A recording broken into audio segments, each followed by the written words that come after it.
मुश्किल मुश्किल टाइप के हल्के फुल्के ना वो करवा दूँ। आसान तो हर बच्चा कर लेगा। सो होमवर्क भी दूँगा आज आपको, लेकिन मैं चाह रहा हूँ कैश बजट का एक सवाल करवा लूँ आपको।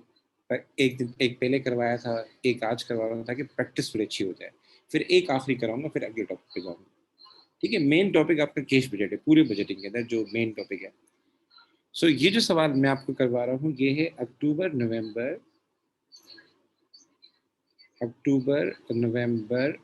2017।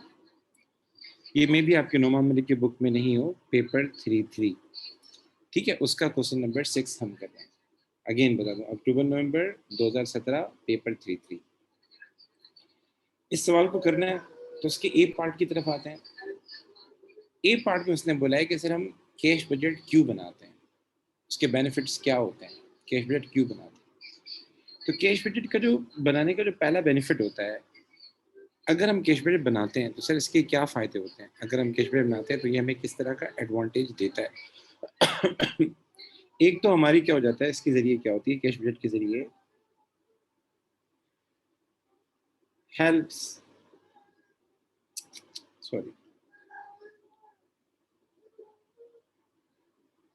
Helps cash flow planning and control. एक मिनट में बच्चे को वेट कर दूँ। Cash flow planning and control. मैं कोशिश मुझे टाइम नहीं मिल पाता, वरना मैं नोट्स बना के दूँ। टू इंश्योर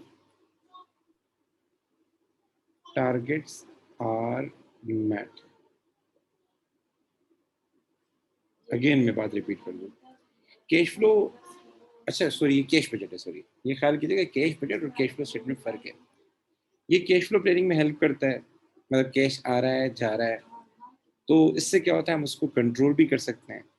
अगर कभी हमारे पास ज़्यादा जा रहा है, मतलब ज़्यादा आउटफ्लो हो रहा है, तो हम कम कर सकते हैं, क्योंकि फोरकास्टेड होता है, फ्यूचर प्लानिंग होती है, तो हम मैनेज कर सकते हैं। कभी हमारे पास कम आ रहा है, तो क्यों कम आ रहा है? तो अगर इनफ्लो हमारे पास कम आ रहा है, तो हम उसको क्या नाम है, बेहतर कर सकते हैं। तो ये हेल्प करता है कैश फ्लो प्लानिंग में एंड कंट्रोल में, कि कैश के इनफ्लो को एंड आउटफ्लो को मैनेज करने में हेल्प करता है। इसका फ़ायदा क्या होता है? हम अपने टारगेट्स को मीट कर सकते हैं, जो हमारे टारगेट्स वगैरह होते हैं। और दूसरे फ़ायदे क्या हैं सर? आसान लिखवा रहा हूँ, आसान वाले। दूसरा फ़ायदा ये होता है कि ये हमें आइडेंटिफ़ाई कर देता है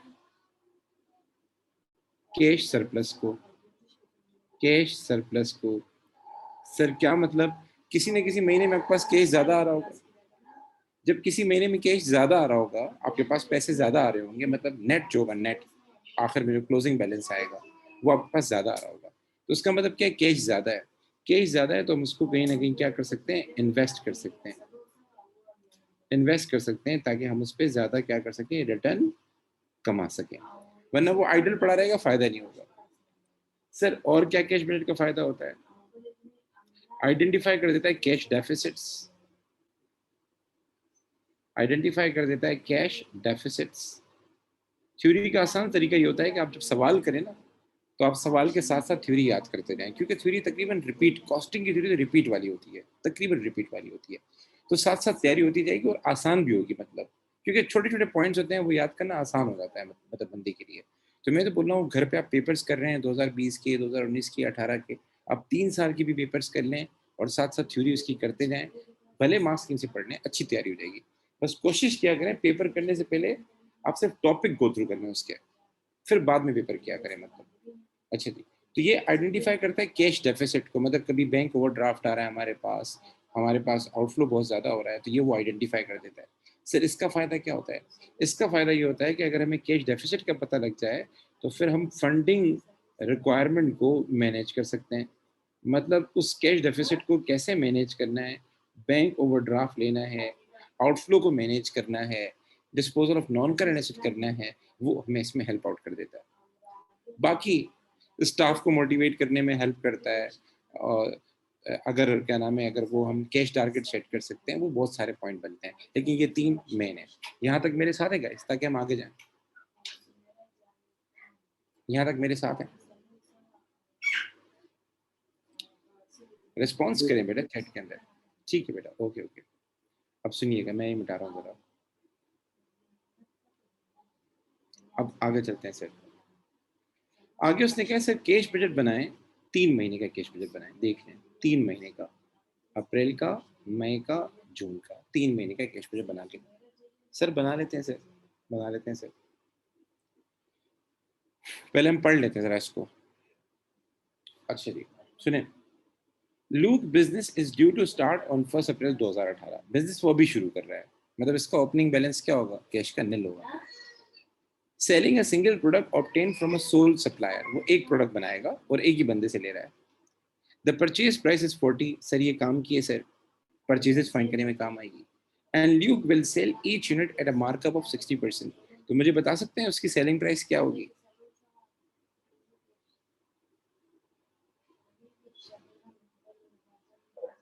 अगर मार्कअप 60% है तो सेलिंग प्राइस क्या होगी गाइस?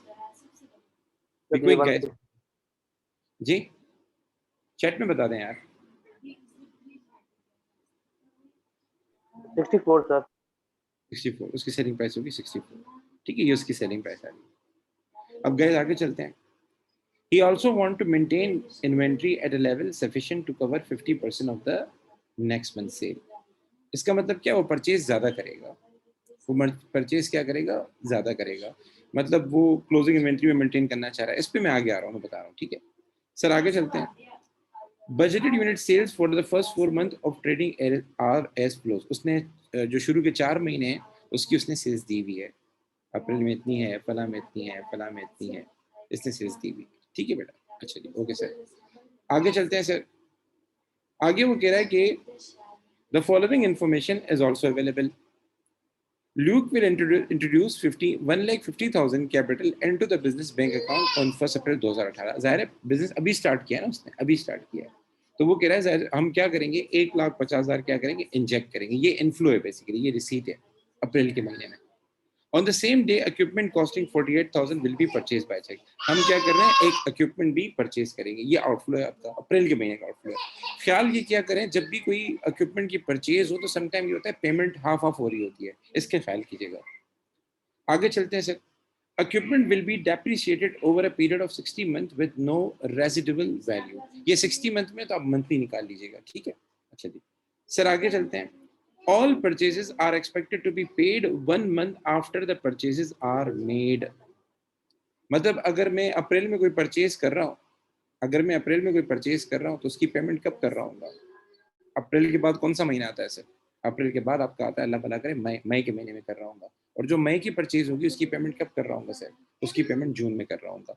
यहाँ तक मेरी बातें क्लियर है बेटा, समझ में आ रही है मेरी बात? अच्छा जी, उसके बाद जो बड़ी इंपॉर्टेंट चीज है, all sales are on credit. सारी सेल्स हमारी क्रेडिट पे है, ठीक है। अब जो भी मेरी सेल्स है, फॉर सपोज 100% मेरी सेल्स है, 20% कस्टमर ऐसे हैं जो मुझे सेम मंथ में पैसे देंगे। लाइक अगर मैंने अप्रैल में माल बेचा है तो अप्रैल में पैसे मिलेंगे, मैंने मई में माल बेचा है तो मई में पैसे मिलेंगे। 20%, ओनली 20%। लेकिन वो भी हमें पूरे नहीं मिलेंगे, उसमें 1.5% क्या है, डिस्काउंट है, ठीक है, ख्याल कीजिएगा। 30% कस्टमर ऐसे हैं जो मुझे नेक्स्ट मंथ पैसे देंगे, और बाकी रिमेनिंग से मुराद 50%, रिमेनिंग से मुराद 50%। बाकी रिमेनिंग क्या करेंगे, मुझे 2 महीने बाद देंगे। यानी अगर मैंने मई में सेल की है तो मई का महीना, जून का महीना, सॉरी अगर मैंने अप्रैल के महीने में सेल की है तो अप्रैल का महीना, मई का महीना, मुझे जून में जाके पेमेंट मिलेगी। ठीक है सर, यहाँ तक मेरी बातें क्लियर है, मेरी बातें समझ में आ रही है? ओके ओके, ठीक है सर। आगे चलते हैं। आगे कह रहा है monthly operating expenses will be paid in the month they are incurred. Business को चला रहे हैं तो ज़ाहिर है ऑपरेशन का खर्चा आएगा, तो वो बोल रहे हैं जिस महीने का हमारा खर्चा उसी महीने में पेमेंट करेंगे। ऑपरेशन वाला खर्चा हर महीने होता है तकरीबन।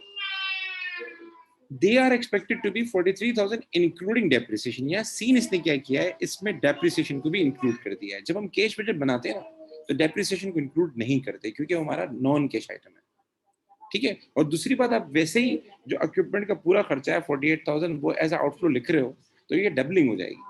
तो इसमें हम क्या करेंगे, डेप्रिसिएशन निकालेंगे 1 महीने की जो बनती है, यानी जो भी हमारे पास, मैं बता देता हूँ आपको, देखिए एसेट मैंने परचेज किया 48,000 का, उसकी रेजिडुअल वैल्यू निल है, मतलब -0। डिवाइड कर दें, वैसे डिवाइड करते हैं ईयर से, यहाँ डिवाइड करते हैं 60 से, तो आपके पास पर मंथ डेप्रिसिएशन आ जाएगी जो उसकी होनी है। कितनी होनी है मुझे बता सकते हैं? समझ नहीं आया। देखो डेप्रिसिएशन हमें फाइंड करनी है, तो उस एसेट की कॉस्ट है 48,000। ठीक है, स्ट्रेट लाइन मेथड में क्या होता है, स्ट्रेट लाइन मेथड में हम कॉस्ट लिखते हैं, कॉस्ट में से क्या करते हैं, स्क्रैप वैल्यू माइनस करते हैं, तो स्क्रैप वैल्यू निल है। ठीक है, डिवाइड करते हैं लाइफ से, तो लाइफ उसने मंथ्स के अंदर दी हुई है, यहाँ अगर आप सवाल में देखें 60 मंथ दी हुई है, तो मैंने 60 मंथ से इसको डिवाइड किया। तो मुझे बता सकते हैं एक मंथ की डेप्शन कितनी आएगी? बिलावल बेटा मेरी बात समझ में आ रही है? मैं डेप्शन मालूम कर रहा हूँ।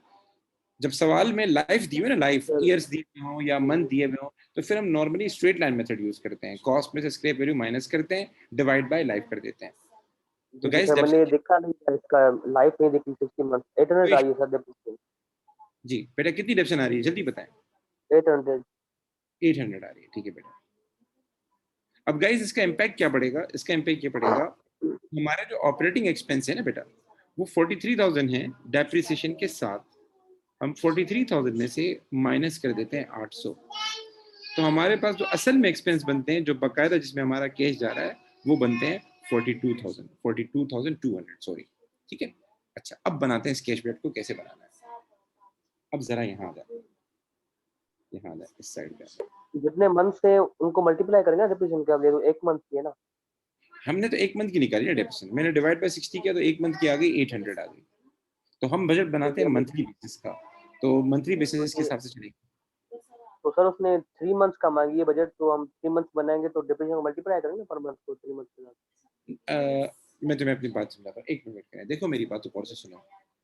हमें ये जो ऑपरेटिंग एक्सपेंस है ना, ये जो ऑपरेटिंग एक्सपेंस हमें दिया हुआ सवाल में, इसमें डेप्रिसिएशन शामिल है, एक महीने की शामिल है, सिर्फ एक महीने की शामिल है। ठीक है, और हमारे पास ऑपरेटिंग एक्सपेंस अप्रैल का भी 43 है, मई का भी 43 है, और उसके बाद जून का भी 43 है, हर महीने का 43,000 है इंक्लूडिंग डेप्रिसिएशन।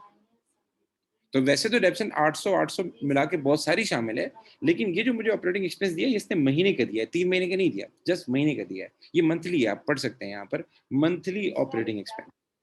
तो मैं क्या करूंगा, सिर्फ मंथली का क्या करूंगा, मंथली का हटाऊंगा बेटा। मंथली डेप्शन कितनी बनती है, 800 बनती है, तो वो 800 मैंने क्या कर दी, हटा दी। अगर इसने ऑपरेटिंग एक्सपेंस 3 महीने का दिया होता तो मैं 3 महीने की डेप्शन हटाता। मेरी बात बिलाल समझ में आ रही है बेटा आपको? जी, जी सर, समझ गया मैं। ठीक ठीक, आप बिल्कुल सही बोल रहे हैं, 3 महीने की आएगी, लेकिन सीन ये कि हम ऑपरेटिंग एक्सपेंस को बेटा एडजस्ट कर रहे हैं। ठीक है बेटा, तो अब आते हैं बजट यहाँ बनाते हैं सर। तो देख लें बेटा, ये हमारे पास अप्रैल का महीना है, ये हमारे पास जो है मई का महीना है, और ये हमारे पास जो है जून का महीना है।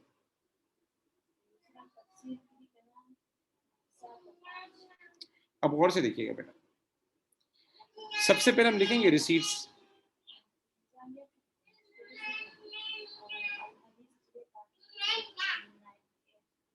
सर रिसीट्स में क्या आएगा, तो सबसे पहले वो कैपिटल लेकर आया बेटा,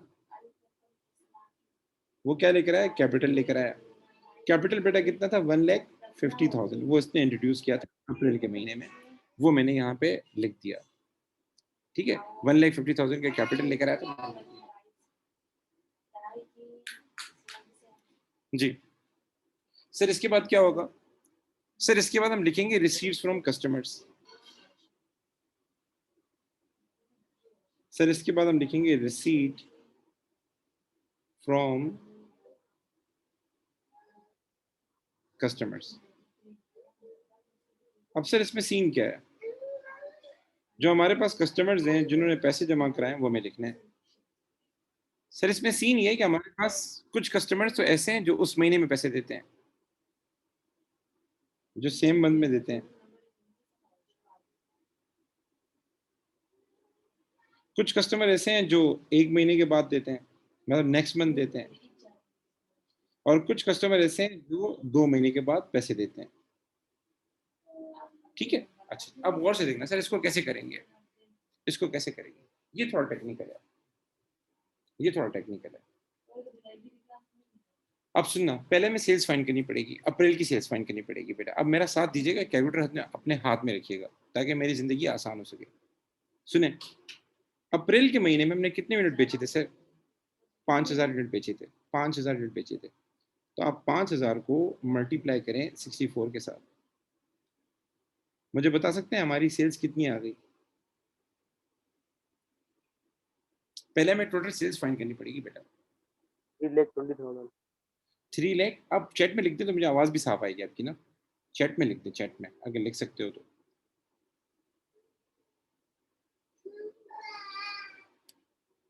$3,20,000 ठीक है बेटा, ठीक है बेटा, थैंक यू। 3,20,000 मैं लिख दी 3,20,000। अब सीन इसमें ये है कि 3,20,000 में से जो 20% है वो तो मुझे सेम मंथ में मिलेंगे, लेकिन इस 20% में से भी 1.5% क्या होगा, डिस्काउंट होगा। और बाकी अगर आप 100 में से 1.5 माइनस कर दें तो बाकी कितना होगा, 98.5% होगा। ये पैसे मुझे उस महीने मिलेंगे। 30% मुझे जो है वो नेक्स्ट मंथ मिलेंगे, और बाकी 50% जो है वो मुझे 2 महीने के बाद मिलेंगे। ठीक है ना बेटा। अब इसको कैसे करना है, अब जरा इसको तरीका बताता हूँ। पहले हम सेम मंथ की तरफ आते हैं। तो सर यहाँ पर क्या होगा, आप लोग लिखेंगे 3,20,000, इसका निकालेंगे 20% और इसका लेंगे 98.5%। 98.5%। ये मैंने क्यों किया देख लें बेटा, मैं समझा देता हूँ। 3,20,000 की हमारी सेल्स थी, इसका 20% सेम मंथ में मिलता है, और जो हम कैश रिसीव करते हैं ना उसमें से 1.5% तो डिस्काउंट है, बाकी जो कैश अमाउंट है वो कितना है, 98.5% बनता है। तो मुझे बता सकते हैं ये कितना आ जाएगा? 63040। ठीक है, शाबाश बेटा, 63040। 63040 मैं लिख देता हूँ, 63040। ठीक है सर। अच्छा सर, इसका क्या होगा सर, 1 मंथ वाले का? तो 3,20,000 में से जो इसका 20% तो मिल गया, बाकी जो 30% है वो आपको मिलेगा कब, मई के महीने मिलेगा। तो मुझे पता है ये कितना आ जाएगा सर, ये आ जाएगा आपका 96,000, अगर मैं गलत नहीं हूँ, अगर मैं सही बोल रहा हूँ तो ऐसा ही है। जी सर, जी सर, यही है। ठीक ठीक सर। और ये जो 3,20,000 है, इसी का आपका जो बकाया 50% है वो कब मिलेगा, 2 मंथ, यानी अप्रैल, अप्रैल के बाद मई, तो आपके पास जून आ गया, जून में रिसीव होगा, तो इसका आधा बनेगा 1,60,000। ठीक है, यहां तक मेरी बातें समझ में आ गई बेटा? जी सर। अच्छा, अब आते हैं जरा दूसरी तरफ आते हैं। अब आ जाते हैं इसके ऊपर, आपकी जो है मई के अंदर जो सेल्स हुई थी, मई में आपने सेल्स की 8,000 यूनिट्स की। 8,000 को मल्टीप्लाई करें 64 के साथ, तो आपके पास टोटल सेल्स आ जाएगी, बताएं कितनी आई? 5,12,000। 5,12,000। 5,12,000। ठीक सर। अब सुनिएगा बेटा, इसका जो 20% है वो आपको मिलेगा उसी महीने में, और फिर अगेन 1.5% डिस्काउंट है, और बाकी जो 98.5% है वो पैसे आपको मिलेंगे। तो आप क्या करें, 5,12,000 इंटू 20% इंटू 98.5%, 5,12,000 मैं लिख देता हूँ यहाँ पे, 5,12,000 इंटू 20% और इनटू 98.5%। ठीक है, तो ये आपके पास आ जाएगा 100,100,864। शाबाश बेटा। अब और से देखिएगा, इसका बाकी 30% कब मिलेगा सर, वो जून में मिलेगा, वो जून में मिलेगा, उसमें कोई डिस्काउंट ही नहीं है। तो वो कितना आ जाएगा, वो आ जाएगा आपके पास 153,600, अगर मैं गलत नहीं हूँ, ऐसा ही है। जी सर।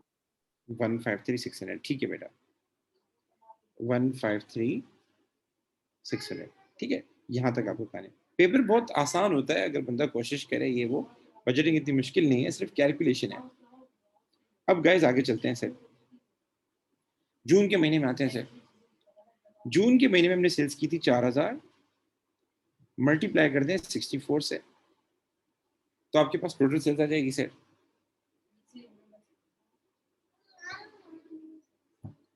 कितनी आ रही है बेटा, 4,000 इंटू 64, 256,000।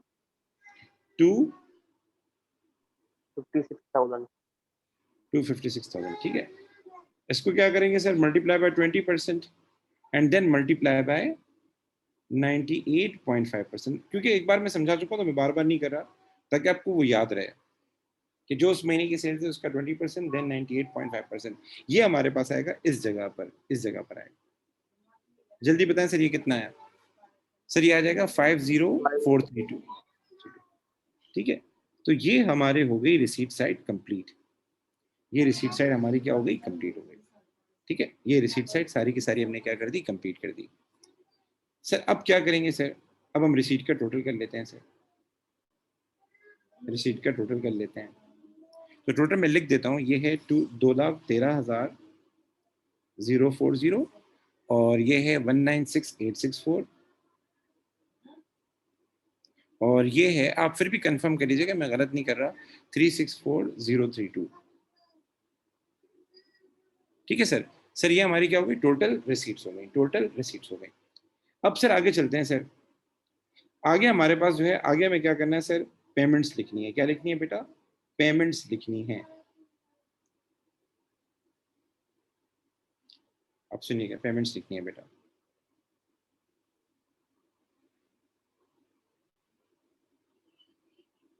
सर पेमेंट्स में कौन कौन सी पेमेंट्स आएंगी?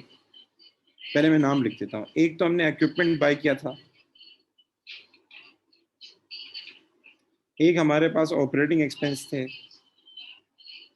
जो इजी वाले हैं पहले वो लिखते हैं सर। उसके अलावा हमने परचेजेस की थी। सर इसमें डिस्काउंट अलाउड आएगा नहीं आएगा? देखो कैश बजट में डिस्काउंट नहीं आता, क्योंकि वो आता है आपके ट्रेड रिसीवेबल बजट में। कैश बजट में तो सिर्फ ये आता है कैश कितना है और कैश कितना गया। तो हम बस ये करते हैं, जो वैल्यूज लिखते हैं ना इधर ऊपर, जैसे ये मैंने सेम मंथ की वैल्यूज लिखी हैं, इनको डिस्काउंट करते हैं, मतलब यानी इसमें से डिस्काउंट माइनस कर देते हैं, लेकिन अलग से डिस्काउंट नहीं रिकॉर्ड करते। ठीक है बेटा? अच्छा जी। अब सर जो आसान काम है पहले वो कर लेते हैं। हमने 48,000 का इक्विपमेंट बाय किया था अप्रैल के महीने में, अप्रैल के महीने में। तो ये हमारी पेमेंट है, मैं यहाँ क्या कर दूंगा? माइनस कर दूंगा, मतलब लिख लूंगा पेमेंट्स में। दूसरा ऑपरेटिंग एक्सपेंस 43,000 था, लेकिन हमने हर महीने 800 की एडजस्टमेंट की थी। तो सर वो कितना आ गया था? 4 to 200, वो आ गया था 4 to 200। वो हम सेम मंथ में पे करते हैं। अब आते हैं असल परचेजेस के ऊपर। अब गौर से सुनिएगा, हमें पहले परचेज बजट बनाना पड़ेगा बेटा। सर क्यों सर? देखो वो क्लोजिंग इन्वेंट्री की शर्त लगा रहा है, उसकी अगर आप स्टेटमेंट को पढ़ें, देखो वो क्या कह रहा है, मैं आपको जरा यहाँ से दिखाता हूँ। ये वाली स्टेटमेंट पढ़ो, पहली वाली। He also want to maintain inventory at a level sufficient to cover 50% of the next month sale. Purchase budget हमेशा सोल्ड से स्टार्ट होता है। अगर हम फिनिश गुड का बजट बनाए ना, फिनिश गुड मतलब हम माल बाय करते हैं और आगे बेचते हैं। ये क्या करता है? माल बाय करता है ना आगे बेचता है। ठीक है ना? माल खरीदता है एंड देन आगे बेचता है। तो फिनिश गुड का जो बजट बनता है ना, फिनिश गुड का, उसमें क्या होता है? जो हम फिनिश गुड का बजट बनाते हैं उसमें क्या होता है? हम सोल्ड से स्टार्ट करते हैं, जो यूनिट हमें सोल्ड करने होते हैं उससे स्टार्ट करते हैं, और जो यूनिट हमारे क्लोजिंग होते हैं उसको उसमें ऐड करते हैं, और जो आपके ओपनिंग होते हैं, जो आपने रखा होता है क्राइटेरिया, वो हम क्या कर देते हैं? उसमें से माइनस कर देते हैं। ठीक है ना? मैं अगेन बता दूं, इसमें हमें पहले परचेज बजट बनाना पड़ेगा फिनिश गुड का। तो जो यूनिट में सोल्ड कितने वो लिखने होंगे, उसमें से क्लोजिंग ऐड करेंगे उसमें से, और ओपनिंग माइनस करेंगे। अब जरा ये बजट कैसे बनेगा गौर से देख लीजिएगा। हम पहले अप्रैल का स्टार्ट करते हैं। अप्रैल में थे 5,000 यूनिट, अप्रैल में थे 5,000 यूनिट, मैं लिख दूंगा 5,000 यूनिट। ठीक है, और आपका दूसरे महीने में कितने हैं सर? 8,000 और 4,000, 8,000 और 4,000 लिख लेता हूँ, 8,000 और 4,000। ठीक है, अच्छा जी। उसके बाद जो है हमारे पास फिर है 3,000। ठीक है, फिर है 3,000। ठीक है, अब गौर से सुनिएगा, उसने बोला था जो हमारा क्लोजिंग है वो अगले महीने की सेल का क्या होगा? 50% होगा। मैं पढ़ के बता देता हूँ, उसने यहाँ पर बोला हुआ है जो हमारा क्लोजिंग है वो अगले महीने की सेल्स का क्या होगा? 50% होगा। उसने ये वाली स्टेटमेंट यहाँ बोली, देखना। ठीक है, तो सर इसका इम्पैक्ट क्या पड़ेगा? इसका इम्पैक्ट ये पड़ेगा, इसका इम्पैक्ट ये पड़ेगा कि हमारे पास यहाँ जो क्लोजिंग आएगा अप्रैल के महीने में, वो 8,000 का 50% होगा। वो कितना हो जाएगा? 2,000 हो जाएगा। ये क्लोजिंग है बेटा। सेम मई के महीने में क्या होगा?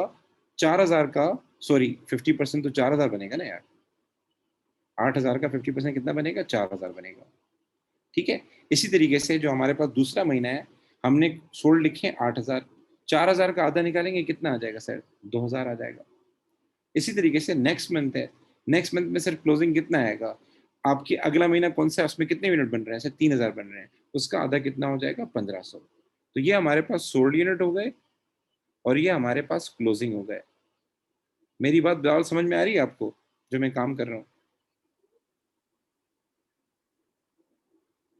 बिलावल बेटा, आपको मेरी बात समझ में आ रही है? जी सर, आ रही है। ठीक है, अब सुनना, हमारा साल शुरू हुआ था अप्रैल के महीने में, तो अप्रैल के महीने में क्या होगा, इन्वेंट्री नील होगी, क्योंकि साल शुरू ही अप्रैल के महीने में हुआ है, ओपनिंग तो हो नहीं सकती, ठीक है सर।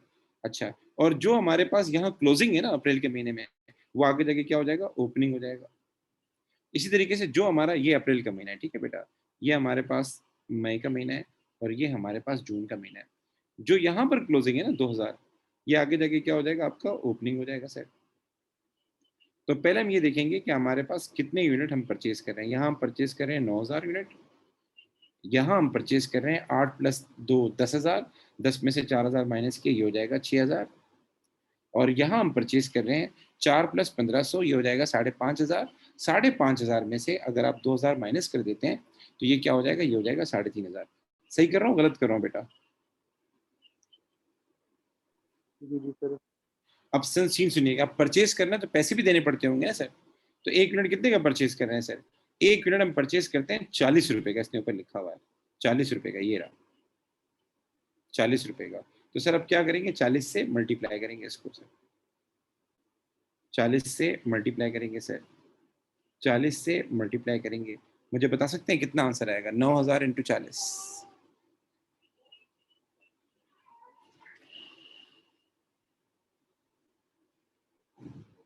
9000 इंटू 40, 3,60,000। 3,60,000, ठीक है। इसी तरीके से 6000 इंटू 40,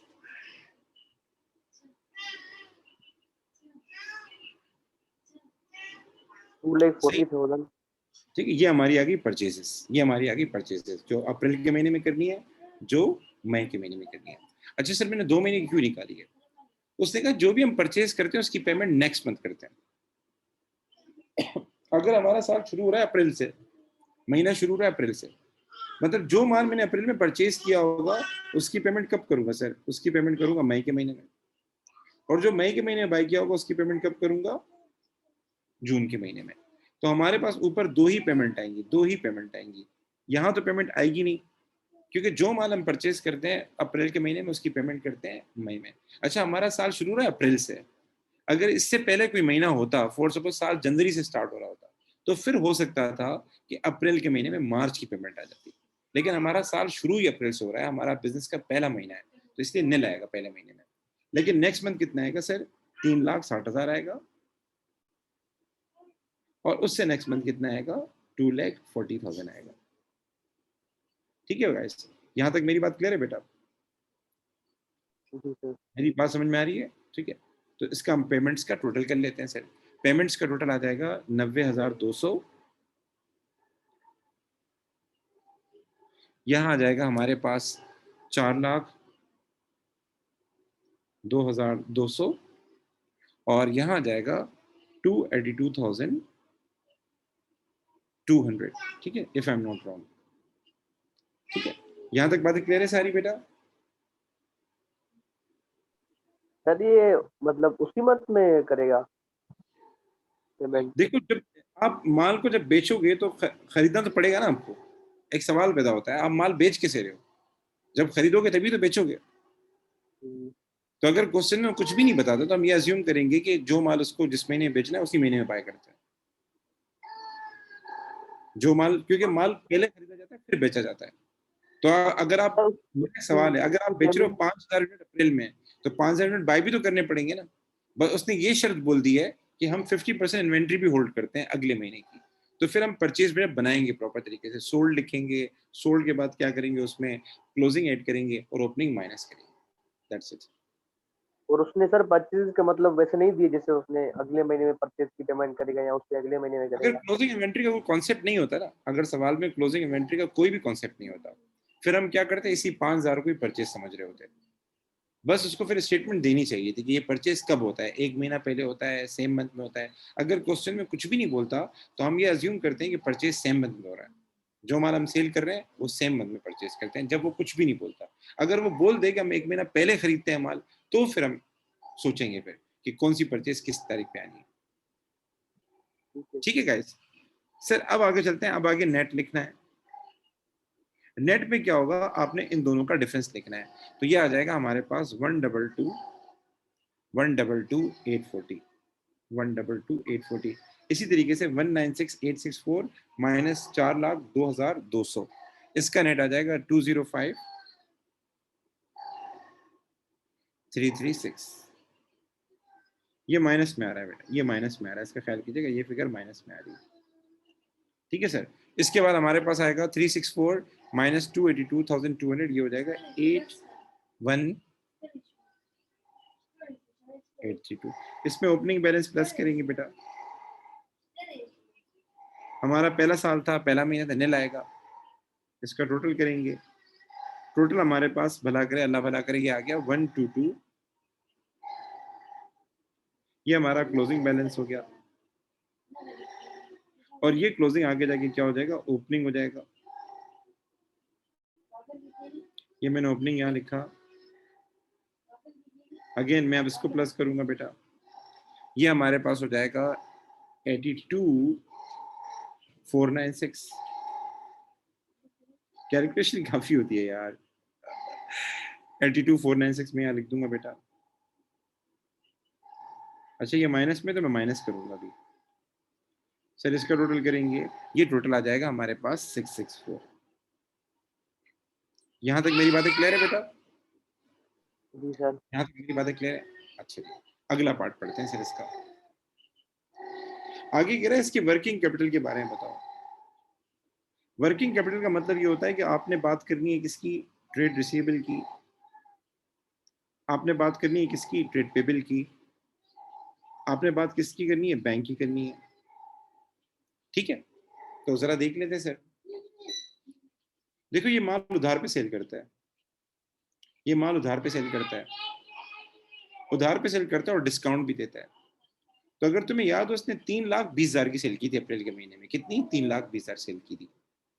3,20,000 में से इसको मिले थे अप्रैल में कितने, 63,040, और एक बड़ी रकम मिली थी 1 महीने बाद, और उससे बड़ी रकम मिली थी 2 महीने बाद।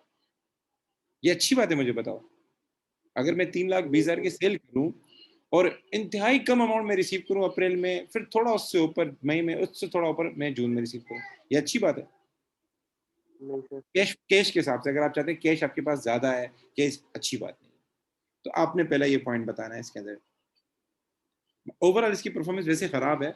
आप ये बताएंगे कि इसमें ट्रेड रिसीवेबल को जो है हम क्या नाम है, उधार पे माल सेल करते हैं, और हमारा ट्रेड रिसीवेबल जो है हमें एक इंतहाई कम अमाउंट, हालांकि डिस्काउंट भी दे रहे हैं, डिस्काउंट भी दे रहे हैं, लेकिन सिर्फ 20% हमें अमाउंट रिकवर होता है सेम मंथ में, फिर 30% अगले महीने में, और एक अच्छा खासा अमाउंट हमें रिकवर होता है बाद में।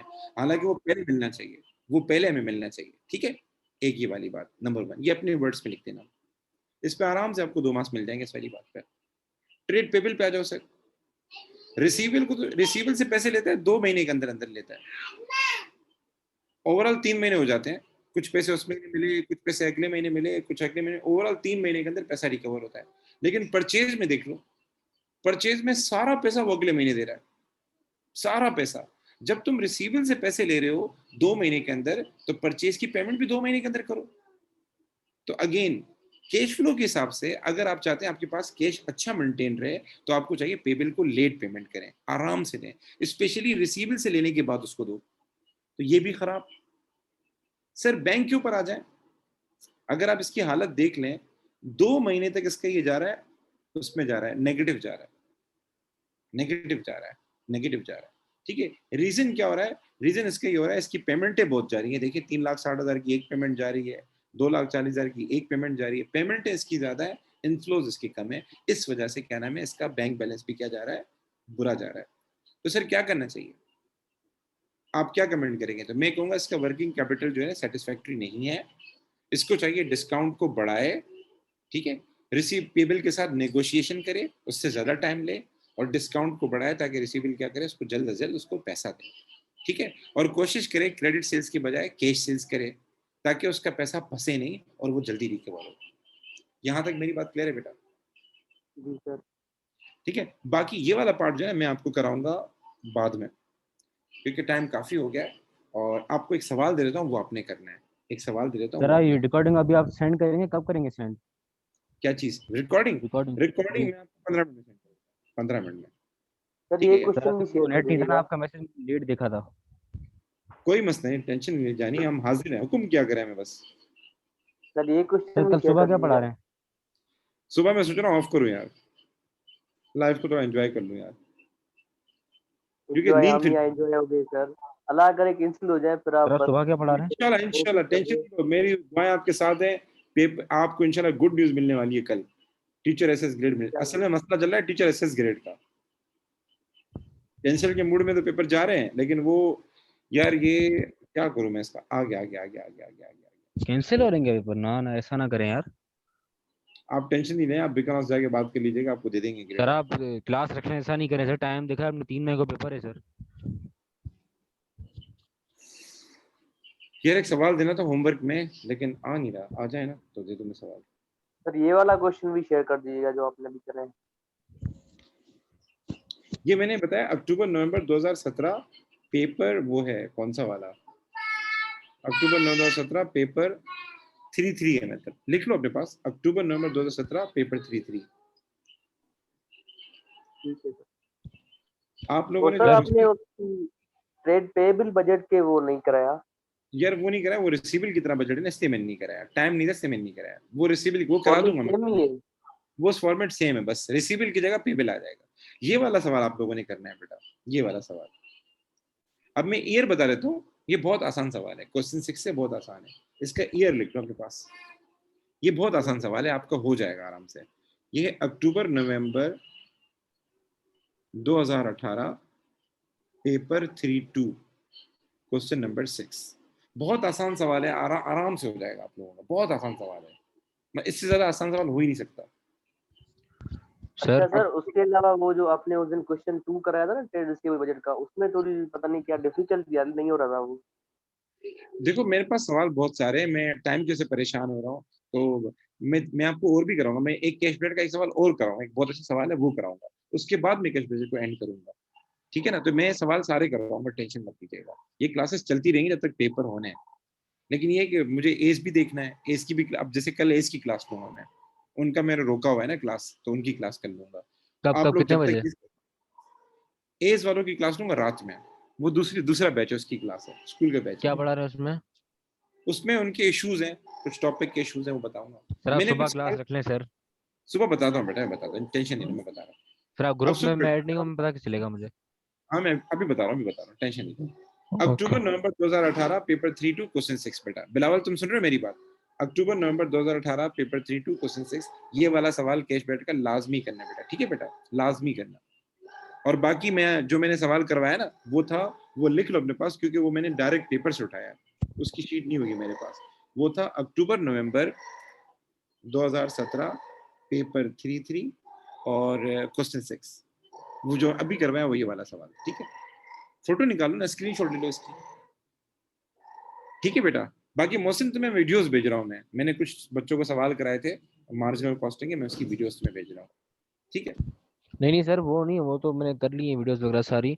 अगर क्लास आप रख हाँ रहे हैं सर सुबह को, यहाँ बता दें आप अभी अभी से ही। मैं क्लास रख रहा हूँ, डन डन, बस क्लास रख रहा हूँ, हुक्म करें, बस क्लास क्या रख रहा पढ़ा हूँ। रहे हैं? वही रिकंसिलेशन पढ़ाऊंगा और मार्जिनल कॉस्टिंग कॉस्टिंग का एक सवाल और कराऊंगा ताकि समझ में आ जाए पूरा, और रिकंसिलेशन कराऊंगा, कैसे रिकंसाइल करते हैं दोनों को, ये सिखाऊंगा। सही है सर, मतलब डन है ना 5:45 पे?